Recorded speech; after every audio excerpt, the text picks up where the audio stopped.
The Fall Off was J. Cole's magnum opus, but it was not an album without flaws. It's been 1 month since J. Cole dropped The Fall Off, so I've had 4 weeks to sit and digest this album. My name is Timmy Too Dope, and this is my Fall Off review. First things first, 24 tracks is a lot of music. I'm also a little bit disappointed he didn't add 2 more songs to make it 2-6. 2-6 Vietnam, released it on 2-6.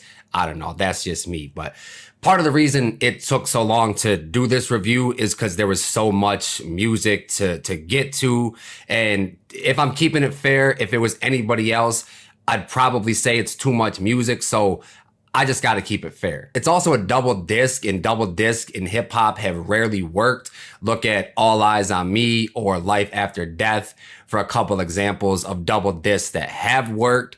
Look at Drake's Scorpion of an example of a double disc that maybe didn't work. So the odds are already stacked against Cole. Disc 1 or 29 is Cole returning home at the age of 29, and that's mirrored in the more immature and aggressive content in the music.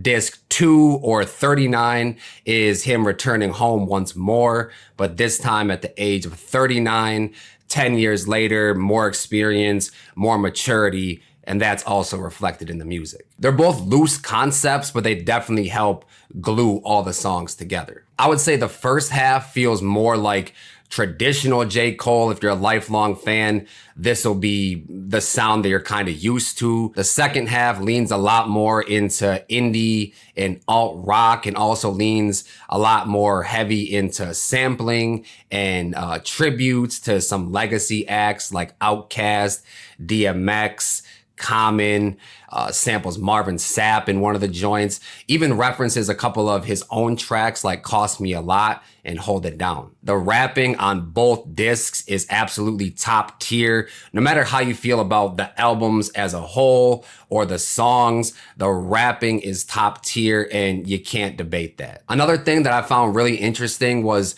it felt like we heard Boss doing a lot of like harmonies and melodies on the off season, and it kind of felt like J. Cole decided like, nah, I can do that by myself now. And personally, I thought Boss was one of the best parts of the off season, so I was a little bit disappointed we didn't hear more Boss on this album, even if it was just background vocals, harmonies, melodies, stuff like that. But Boss did contribute to this album by writing or co-writing at least Thames verse on Bunce Road Blues. I also had a listening party, and pretty much everybody at that listening party had a different favorite song. And of course I have mine too, and that changes from day to day. I think that's one mark of a great album. And I also think the sequencing on this album was incredibly well done. I think that's a very crucial part of a great album. Cole challenged himself on this album as well, and for the most part executed everything he attempted. A few of these songs feel like the final evolution of things that he was experimenting with on previous albums. He also basically confirmed that theory by saying that the Off Season and Might Delete Later were basically practice albums. The Fall Off was not perfect though, and we'll talk about all the flaws as we get into the track by track breakdown. All right, so with 24 songs to get through, for the sake of brevity, I'm going to try to be descriptive, but also succinct with these track by track breakdowns. And I'm going to spend more time on some songs than others. So let's, of course, start at the top with the intro of disc 29. Very interesting approach to the beginning of this album. It starts off with the little country vibe. It's actually a portion of Carolina in My Mind by Carolina native James Taylor, with some conversations happening in the background to kind of flesh out this world and give it some ambiance. It sounds like we're maybe at a local bar before some shots ring out, the tires get to screeching and they peel off. This more serves as like a establishing shot. Think of an establishing shot of like a movie or a TV show or something like that, just kind of setting the scene. Moving on to 2-6. I'll be completely honest, I did not love this track when I first heard it, but it's definitely grown on me. I can't be the only one who heard this hook and thought of Ski Yee. I know it's not the first song to do this type of call and response, but the when you see a nigga on the boulevard, remind me of Ski Yee. I don't know. That could just be me. Kill me in the comments if you want, but love this instrumental. I love like the frantic violin throughout the entire instrumental, especially in the hook. And this song reminds me of something that could have been on the KOD album, and we'll see different almost references to previous J. Cole projects or just certain sounds, just certain sonics of certain songs. In my opinion, I can place them on certain previous Cole albums. I don't know if he did that on purpose or not, but this song 2-6 wouldn't have sounded out of place at all on KOD. Moving on to Safety. This song made me emotional, bro. It made me tear up the first time I heard this. The storytelling is absolutely insane, absolutely top tier. I believe this is an ode to Nas's One Love. There's plenty of references to, you know, a bunch of legends, a bunch of legacy acts throughout this album, more so in the second album, but a few times on this first disc as well, including this track right here. The imagery, absolutely otherworldly. The line that really sticks out to me is in the third verse when he's talking about his, I guess, former friend that they kind of outcast from the friend group when they realized that he was gay, and you know that obviously made them feel uncomfortable. But this friend that he tells the story of sounds like he contracted HIV or AIDS, and he's describing seeing him after not seeing him for years, and he describes seeing his body dwindling away until it was the size of a figurine. Like that imagery is just burned into my mind. These verses feel like jail calls or letters to one of his friends that's locked up, very similar to Nas's One Love, as I mentioned before. And I believe he's talking about the same friend that he was mentioning and talking about throughout the entire For Your Eyes Only album. I could be wrong. And if it's the same friend, I can't place the name right now, but he's mentioned this same friend in a bunch of different songs. And it might be the same friend he's talking about on 03 Adolescence. But regardless, this track really reminds me a lot of 03 Adolescence, and it wouldn't feel out of place on an album like Forest Hills Drive.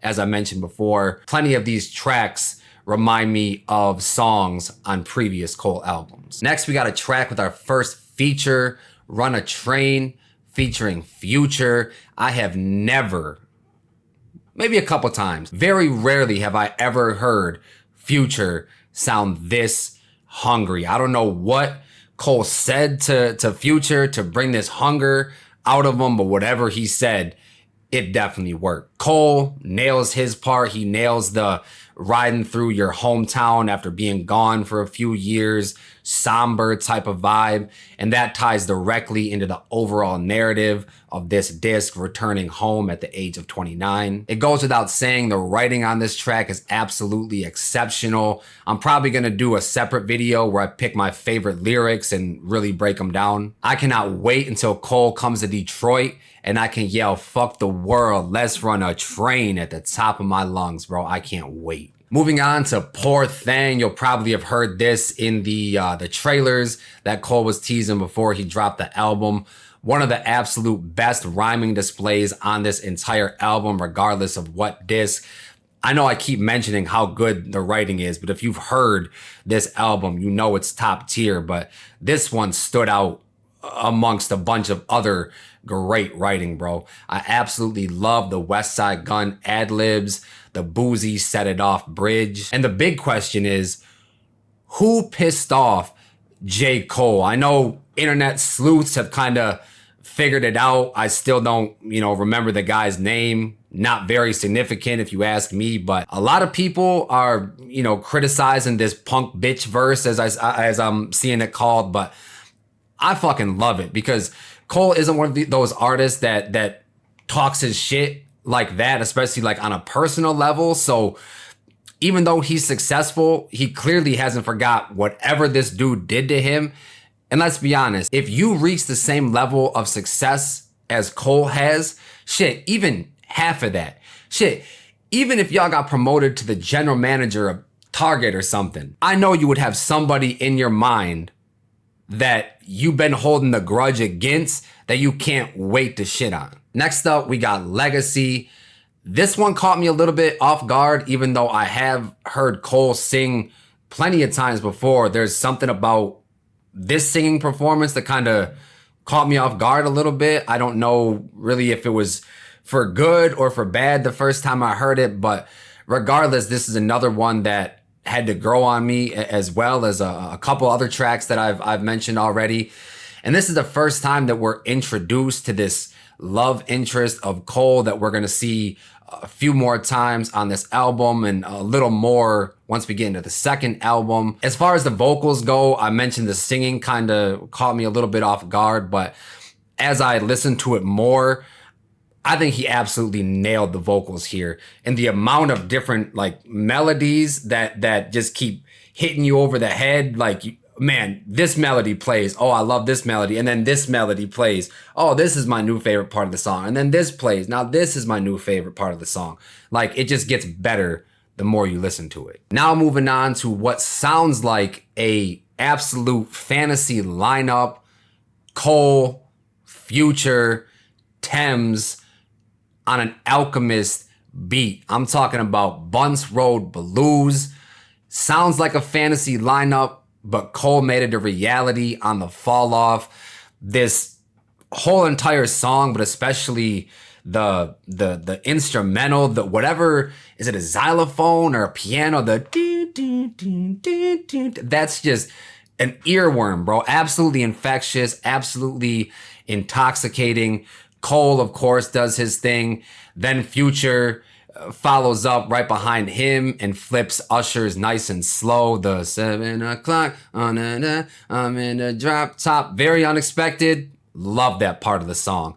And then Thames comes on the closing verse and absolutely puts on a star-making performance. If you didn't know who Thames was before, for some reason, you know who she is now. She's going to have plenty of my favorite lyrics. Once I do my favorite lyric videos, she's definitely going to appear plenty of times in that video, because this entire verse had so many quotables for days. And shout out to Boss for helping write Thames' verse. Next, we got Who Is You? This is another one that you might have heard in one of the trailers leading up to the release of the Fall Off. Just top tier writing, top tier rapping performance wise. Like, I can't sit here and use my words to describe how good Cole was with his words on this track. I'd be doing it a complete disservice. So this breakdown of this track is going to be short because, like I said, I can't do it justice. Just know that the Eminem type flow that he had in the second verse caught me off guard a little bit and took some getting used to. The every bar's a part of the murder rat, like holding that last, I was like, I really don't know how to feel. But as I've listened a few more times, I think it fits the beat perfectly, and Cole knocked it out the park. Moving on to maybe one of the most underrated tracks, especially on this first disc, Drum and Bass. The visuals that Cole is painting on these verses are absolutely out of this world. I know I keep harping on how great the writing is, how good the rapping is, but I can't overstate what a performance Cole put on, especially with this track. Like I said, the visuals that he's painting, talking about praying to God, but these dudes are so, reckless, they'll let off at God in the flesh. Like, I can picture everything that Cole is talking about. As far as the hook, very simple, but complements the piano keys perfectly. Toward the end, he's talking about a girl and then proceeds to kind of holler at her at the end of the verse. And it's the same girl that he was talking about on Legacy. So maybe they had a previous fling in the past, but that same girl pops up here as well and pops up a couple other times, especially on the second disc, and almost becomes like a subtle through line that helps glue all these songs together, helps glue these two albums together, and kind of illustrate Cole's maturation. Now we got to talk about the Let Out. This song right here is the litmus test for whether or not you like this album. If you like this song, 90% sure you're going to like this album as a whole. If you didn't like this song, odds are that you probably didn't like this album as a whole body of work. But vocally, it reminds me a lot of what he first attempted on Amari.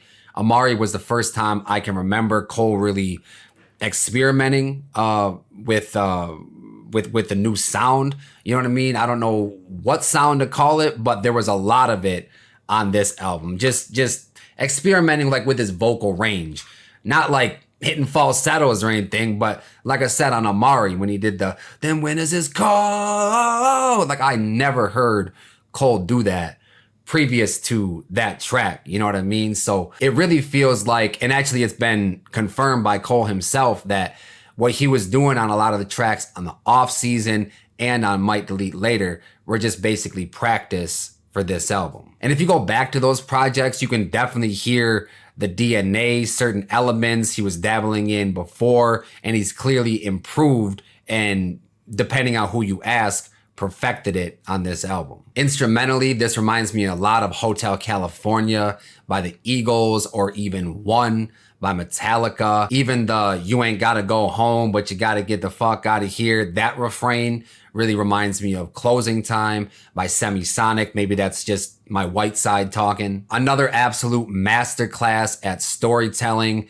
as he describes the Let Out as that lingering period after the club or a show where after enough time, some bad shit inevitably pops off. That same girl from the previous song winds up here as well. Remember that girl from the previous two songs we were talking about? Things have gotten pretty serious. He literally opens his verse referencing that girl in the parking lot who, in his words, had him on rock. So people are in the parking lot getting shot and Cole's just on hard. He tells us exactly where he's at with this romantic situation, and then the beat switches to this Jersey club type pocket with some smooth backing vocals. The last verse, where he FaceTimes a younger version of himself, ties directly into the next track. The last track, which is Lonely at the Top, is just a really dope, really poetically beautiful sentiment.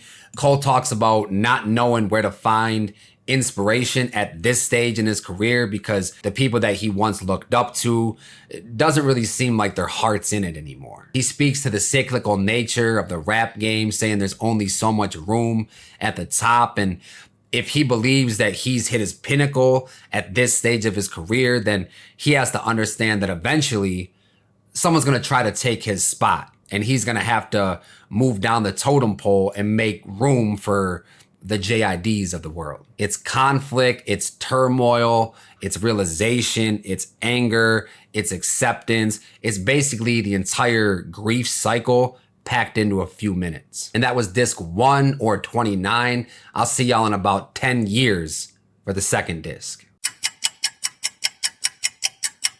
Nah, I'm just playing. Y'all were scared though, weren't you? I'm just playing. 39 intro, start of the second disc. I 100% understand the criticism that some of these songs lean a little bit too much into the indie rock or the alt rock lane. My analogy going into albums for the past couple years has been, if I go into a restaurant, I expect a certain thing from that restaurant. If I listen to an artist, I expect a certain thing from that artist. I expect a certain taste, if you will. And a few times on this album, I will admit, Cole went a little bit left field and gave us a completely different recipe than we're used to. Now, yes, he has experimented with similar sounds before, as I touched on the first album, But on this project, as I said, he really leans into those certain textures, especially on this intro and this entire second album. Next up, we got the track that was previously called Disc 2, Track 2. It's been renamed to The Fall Off Is Inevitable. We've already talked about this track over here on this channel. Fits in almost seamlessly within the fabric of this album. Although initially I thought this would be used for an intro or an outro because of the reverse concept, but it actually works really well in the spot it's at. Moving on to The Villest featuring Erykah Badu. This is a full circle moment for Cole from sampling Erykah Badu on Too Deep for the intro on Friday Night Lights, which is one of my favorite Cole songs of all time, to actually getting her on a record with him is just beautiful to see. This is also where we start to see some of those heavier homages and samples. The hook features Cole and Badu interpolating Outkast, Elevators. Cole really got Andre 3000's legendary baby mama, Erykah Badu, on a track interpolating her baby daddy's own song. What other rapper's doing that? And interestingly enough, this beat is basically the same exact beat from Badu and The Alchemist, The Illest. I don't know if that track isn't being released anymore or what happened to that, just a kind of weird situation. Next, we got maybe the most underrated track on the entire album. I'm talking about Old Dog featuring Petey Pablo.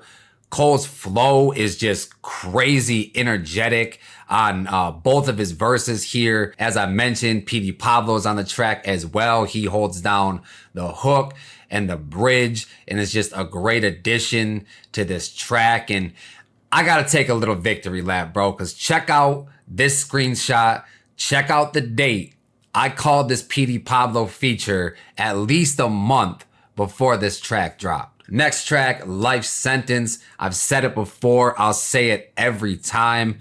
When Cole is in his I love my girl bag, there's nobody better.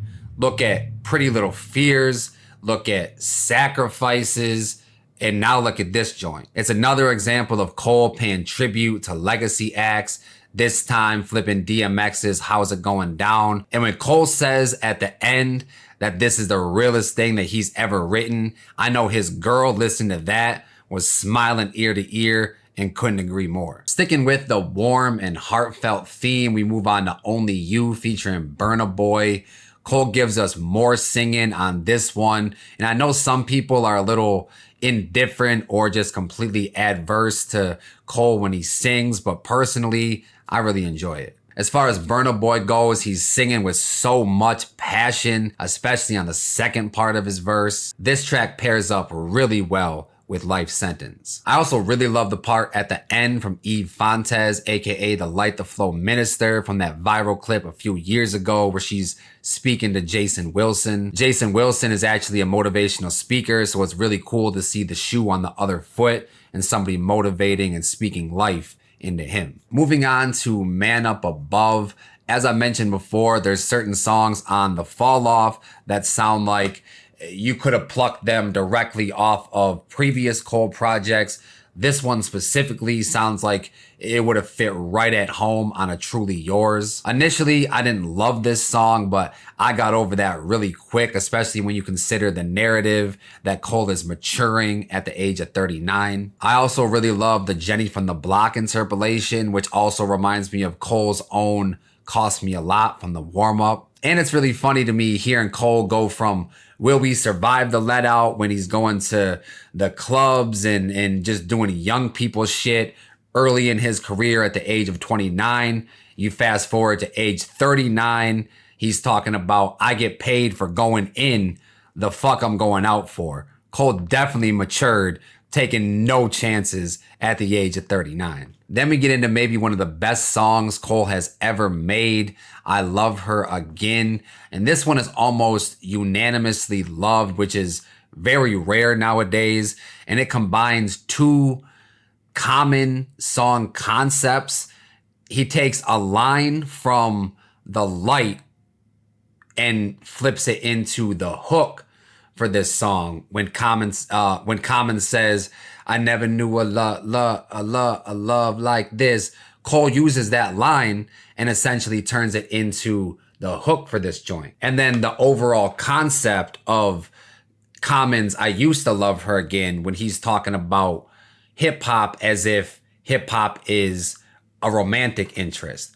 Cole takes that entire concept and kind of updates it. Instead of Common talking about the West Coast and hip hop moving to the West Coast, Cole is updating it and talking about hip hop going from New York to Atlanta. The Common tributes are obvious, but what's a little less obvious are the references to Lupe Fiasco's Kick Push and Hip Hop Saved My Life. You can say a lot of things about J. Cole, but what you can't say is that he's not a student and a fan of the culture. Moving on to a track that initially I absolutely loved, but the more I thought about it, the less I liked it. And I absolutely hate that that happened. I'm talking about What If. Honestly, I feel like this was an idea that was better left on Reddit than a full song. Cole executed it about as good as anybody could, but there was just certain lines that didn't sit right with me. Like the opening couple lines when he's speaking as Biggie, when he basically says, "Yo, what up, Pac? I know you say you fucked my girl, but like, we should hash things out." The fuck is that? Baby D or Damaris over on the new Rory and Mal podcast said something that I couldn't agree more with. She basically said, "Let's stop speaking for dead people. Let's stop speaking through the perspective of dead people." And I know that's a trope that's been successfully done many times in hip hop, but I think it's about time we pump the brakes a little bit. With that said though, shout out to Moray for killing this hook. Next up, we got maybe a top 10 all-time J. Cole song. In my opinion, I'm talking about Quik Stop. The conviction that J. Cole is rapping with on this joint is just on another level. You can tell he means every single word. You can hear the emotion building as the song progresses. Cole tells a story about a fan stopping him at the gas station after Cole realizes he's almost out of gas. The fan absolutely spills his soul, talking about how Cole's music has helped him many times at multiple different stages in his life. That conversation becomes a sobering realization that Cole and his music truly does impact people. And in that moment, he's reminded that everything that he's been through in his career and even in his life has been worth it. Honestly, I can't do this song justice by describing it. I saw somebody describe it as the most J. Cole song ever. I think that's a very fitting way to describe it, but it's definitely one of the best J. Cole songs ever. And then we move on to what's technically the last song on the Fall Off, And the Whole World Is the Ville. This song really pairs well with The Fall Off Is Inevitable, which would have been the second track on this disc. That song ends with Cole's birth, and this one almost mirrors that concept. I really don't have anything bad to say about this song. I just wanted a little bit more on what's his last song on what's to be his last album. I know there's a bonus track that we're going to get to in a few minutes, but it kind of felt a little bit anticlimactic. Solid, but anticlimactic. Also, there's something about this song that reminds me of Hold It Down from the warm-up. Now we get into the actual last song on the Fall Off, the actual last song on J. Cole's last album. It's called Ocean Way. Fans are going to remember this, at least the instrumental, from the first Fall Off trailer that dropped earlier this year. And as I mentioned before, the second disc leans a lot more into indie and alt-rock textures. And this song almost feels like this is J. Cole's final indie alt-rock form. And this one definitely feels a lot more like a career closer than the previous track. Even if it's not the vibe a lot of people were expecting, myself included, I'm not mad at it. Now, post-release, Cole gassed up the old Honda. Shout out Honda gang. I'm a Honda owner myself. And he started going across the country, minus the Midwest, of course, selling CDs out of the trunk like he's Chameleonaire or Swisher House. And real quick, miss me with that he's being performative talk, because Cardi B was doing this same shit last year and everybody was praising her for it. And I have a feeling that those same people that are criticizing Cole for doing this performative stuff would be the same people criticizing Cole for doing the same old shit if he didn't do something unique like this. And my final thoughts on the fall off are this. If you thought the album was trash, you're one of those people throwing words out there like garbage or something like that. You probably didn't make it this far into the review, first of all. And there's probably not much that I did say or much that I can say that's going to change your mind. But if you just didn't like this album or you were lukewarm on it or tepid, here's my suggestion. Live with it. Listen to it in the headphones, in the car. Play this at the gym after going broke, after coming up, after a breakup. Just live with this album. Because this is not an album to be reviewed after one listen sitting in your bedroom. This is an album that will age like a fine wine if you let it. If you enjoyed this album, let me know your favorite disc, your favorite songs, your favorite features, and your favorite moments down in the comments. And if you didn't like it, why not? That's it for today's video. I appreciate you clicking on this one and kicking it with me today. Check out another video popping up right here. And as always, if it's not too dope, then it's probably mids.